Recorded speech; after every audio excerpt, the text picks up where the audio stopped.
हिंदुस्तान और अंग्रेज की तारीख के बाबत बात की जाए तो चंद बातें काबिल जिक्र हैं। ईस्ट इंडिया कंपनी, प्लासी जंग और 1857 की आज़ादी की जंग। पर इसके अलावा भी एक चीज है जो अंग्रेज और हिंदुस्तान को लेकर जुड़ी है, वो है कलकत्ता ब्लैक होल। वीडियो अच्छी लगे तो चैनल को सब्सक्राइब करें और वीडियो को लाइक करें। कलकत्ता का नाम सुनते ही जहन में फौरन बंगाल का ख्याल आता है। बंगाल और मुगल का ताल्लुक तो शायद इतना गहरा नहीं रहा, इसी बात की तस्दीक औरंगजेब की मौत के बाद हो जाती है।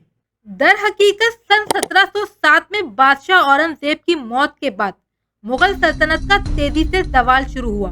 मुगल सल्तनत का हिस्सा होने के बावजूद बंगाल एक किस्म का आजाद सूबा बन गया। औरंगजेब की मौत के बाद नासिरी खानदान बंगाल में हुकूमत करता रहा।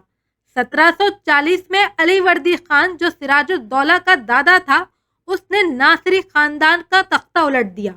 वर्दी खान ने बंगाल का तख्त नासिरी खानदान के बाद संभाल लिया। 1756 में नवाब ऑफ बंगाल यानी अलीवर्दी खान जब फौत हुआ तो उसका पोता सिराजुद्दौला उसका जानशीं बना। ये शख्स कोई 25 बरस का नौजवान था। इसकी परवरिश नवाबों की तरह ही हुई थी, तो इसके अंदर जिद और बेरहमी बहुत ज्यादा पाई जाती थी। सिराजुद्दौला को अंग्रेजों से बड़ी नफरत थी। उसने गद्दी पर बैठते ही अंग्रेजों से छेड़छाड़ शुरू कर दी। इधर अंग्रेज बंगाल में अपना असर और रसूख बढ़ा रहे थे, अपनी फैक्ट्रियां बनाकर उसकी किलाबंदी कर रहे थे, तो सिराजुद्दौला ने उनसे इस किलाबंदी के बारे में जवाब तलब किया। अंग्रेजों ने विलियम फोर्ट के नाम से वहां एक किला बना दिया था। जब सिराजुद्दौला ने इस किले की फसिल गिराने को कहा तो अंग्रेजों ने इनकार कर दिया। ये जवाब सुनकर नवाब को गुस्सा आया। 20 जून 1756 को इस बात पर सिराजुद्दौला ने कलकत्ता के इस विलियम नामी किले पर हमला कर दिया। हमला इतना भरपूर था कि अंग्रेजों को संभलने का मौका न मिला।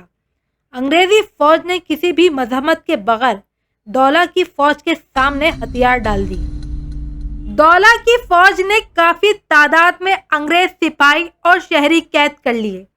कहा जाता है कि उनको इन कोठरियों में रखा गया था जिसके साइज बहुत छोटे थे। कुछ मौरखीन का दावा है कि इस कैद खाने में 146 कैदी और कुछ का कहना है कि 43 से 123 कैदी इस कैद खाने में बंद थे। सिराजुद्दौला ने तमाम कैदियों को पकड़कर फोर्ट विलियम के कैद खाने में डाल दिया था, जिसे ब्लैक होल भी कहा जाता था। जैसे कि हमने आपको पहले बताया कि कैद खाना बहुत छोटा था, जिसमें सिर्फ 2 या 3 कैदी की गुंजाइश थी, लेकिन 20 जून की रात इसे बहुत से लोगों से भर दिया गया। कैद खाना इस कदर भरा हुआ था कि दरवाजा बंद करना भी मुश्किल था। रात 8 बजे कैदियों को बंद कर दिया गया। इसके बाद वहां के हालात अबतर से अबतर होते चले गए। ब्लैक होल जैसा कैद खाना कई अफराद के लिए मौत की काल कोठरी साबित हुआ। कुछ अफराद कुचल कर मारे गए और कुछ लोग हब्स की शिद्दत की वजह से हलाक हुए। ब्लैक होल नामी कैद खाने से सुबह तक सिर्फ 23 लोग जिंदा वापस आ सके।